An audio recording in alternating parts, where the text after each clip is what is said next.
Hello and welcome back to another update as we cover the latest developments throughout the front line in the Russo-Ukrainian war. We start out in the Avdiivka direction where to the northern flank we see fighting taking place in the direction of Stepove. We're seeing here that the Russian forces have managed to advance within the village itself, while the Ukrainian forces are trying to attack the flanks of the Russian forces here across the rail lines, and the forest lines going side by side with it. And then the Russian forces managed to advance slightly in the direction of the Avdiivsky coke plant here to the south of it.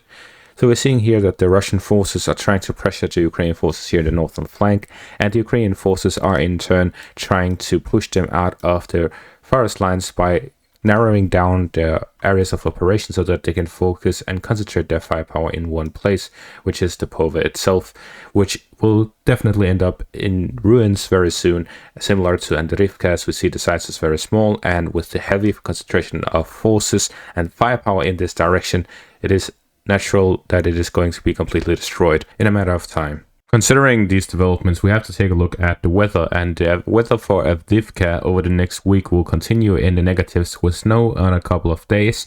Other than that, it is fairly dry. But with the continuous weather being under 0 degrees and in the freezing point, we'll likely see that the ground is most likely already frozen, if not then very soon. And as such, it will continue being like that, which will allow armored assaults in this direction. So we're likely going to see more armored assaults and more fighting taking place in this direction as long as this weather continues. As for the Zaporizhia direction, we see that it is already going to be in the positives tomorrow, and it will swing up and down through these times with a lot of snow and rain. Therefore, we'll likely see that the ground in Zaporizhia will not be frozen, it will instead be muddy. Bakhmut and Kreminna is akin to the Avdiivka front, where we see that it is going to be and continue being in the negatives all throughout next week, and we may even see a further fall in temperatures towards the end of the week. We then move on to the Bakhmut direction, where here we see a lot of fighting taking place, although the only territorial changes has been here in the southwest of Bakhmut, where the Dacha area here to the southwest is being attacked by the Russian forces, and they've managed to capture these two parts of territory over the past 2 days, with today being this part here, where they managed to capture the ground that is fairly open compared to the Dacha areas, and with this we see continuous attempts by the Russian forces to gain control over the Dacha area here to the southwest of Bakhmut.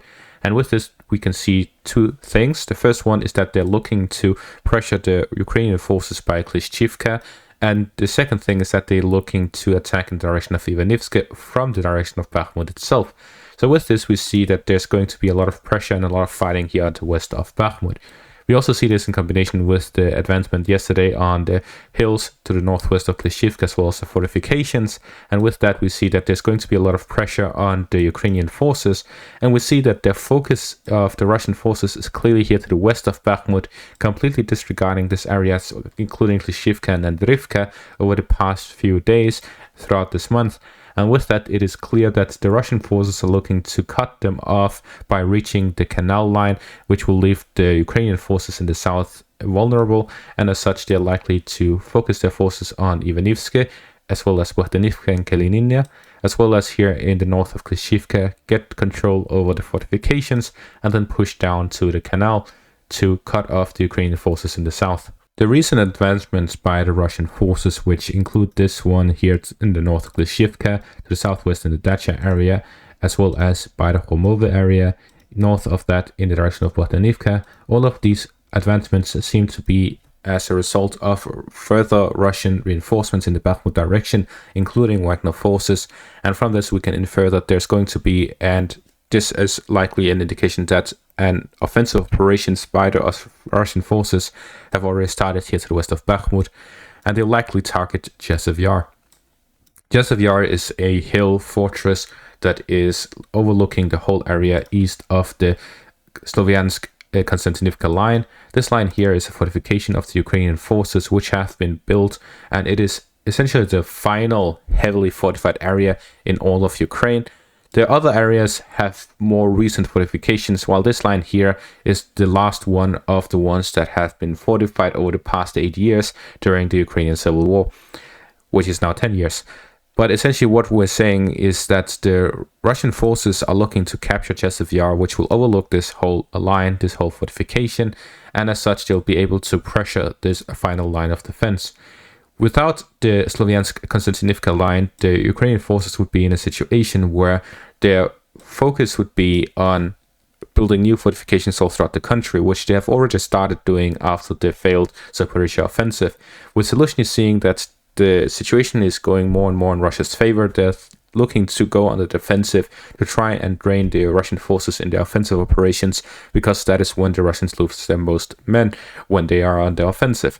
Therefore, they're looking to build fortifications all throughout the country. However, compared to 8 to 10-year-old fortifications, these fortifications won't be nearly as strong, and at the same time, with the lack of the concentration of the industries and urban areas here in the Donetsk region, the other regions have less concentrated population densities and almost no industry compared to Donetsk itself. Therefore, it will be much easier to fight in for the Russian forces in their offensive operations compared to the Donetsk region. So what I'm trying to say is that there's going to be very heavy fighting here to the west of Bakhmut over Ivanivska, Bryanivka, and following that Chasiv Yar, as the Russian forces will try to gain control over this area, and as this is the most fortified area the Ukrainian forces have left, Chasiv Yar to the Sloviansk-Konstantinivka line, then the Ukrainian forces will most likely try to defend it as best as possible to try and buy time for further support, further training of soldiers and so on, because if they end up losing all of this, then they will not be able to buy enough time for further support. Therefore, the support from the West is extremely important.